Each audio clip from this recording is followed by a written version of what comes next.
ქართული ღვინის პოპულარიზაციასთან ერთად იზრდება იმ ქვეყნების რიცხვი, სადაც ქართული ბრენდების სახელით ფალსიფიცირებულ პროდუქტს აწარმოებენ. ესპანეთი, ბულგარეთი და ლატვია შეეძლო ამ ქვეყნებს სოლიდური ჯარიმები დაეკისროთ.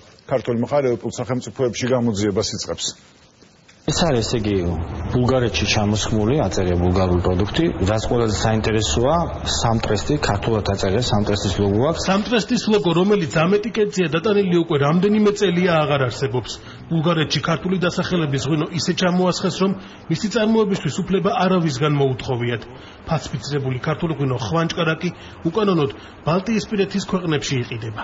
ეს აბსოლუტურად უკანონო, ბულგარეთში ესეთი დასახელების გამოყენება არავის არ აქვს უფლება, რომ ეს დასახელება გამოიყენოს. ეს არის მხოლოდ და მხოლოდ ქართული და ეს აღიარებულია ევროკავშირში. მიუხედავად იმისა, რომ ევროკავშირთან ქართულმა მხარემ ფალსიფიკაციის თავიდან ასარიდებლად ხელშეკრულება დადო, ბულგარეთი ერთადერთი ქვეყანა არ არის, რომელიც ქართული დასახელების ღვინოს ასხამს.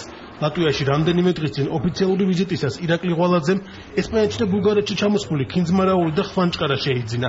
ფალსიფიცირებული ღვინოების ფასი 2 ევროს არ აღემატებოდა. ჩვენ ვაპირებთ დავიქირავთ ადვოკატები, სპეციალურ პატენტწმუნებულები, რომლებიც კონკრეტულად შეისწავლიან თქვათ ამ ფაქტებს და მოხდება ამ პროდუქციის ამოღება, რეალიზაცია. მინდა ეს არის აშკარად დარღვევა, ყველა ეს დასახელება ეკუთვნის საქართველოს და საქართველოს გარდა ამ დასახელებების გამოყენების უფლება არავის არ აქვს. გამოძიებას ქართული მხარე რამდენიმე დღეში ადვოკატების აყვანის შემდეგ დაიწყებს. დიპლომატიური კორპუსის წარმომადგენლებს კი უკანონო პროდუქციის რეალიზაციასთან დაკავშირებით გაფრთხილება უკვე დაეგზავნათ. ამ კონკრეტულ შემთხვევაში ჩვენ შეგვიძლია ერთობრივად სარჩელი შევიტანოთ ფალსიფიკატორის წინააღმდეგ, რომელსაც მოითხოვება პასუხი ქართული ღვინის, ასე რომ ვთქვათ, არაკანონიერი შეტანაზე ევროკავშირის ფარგლებში.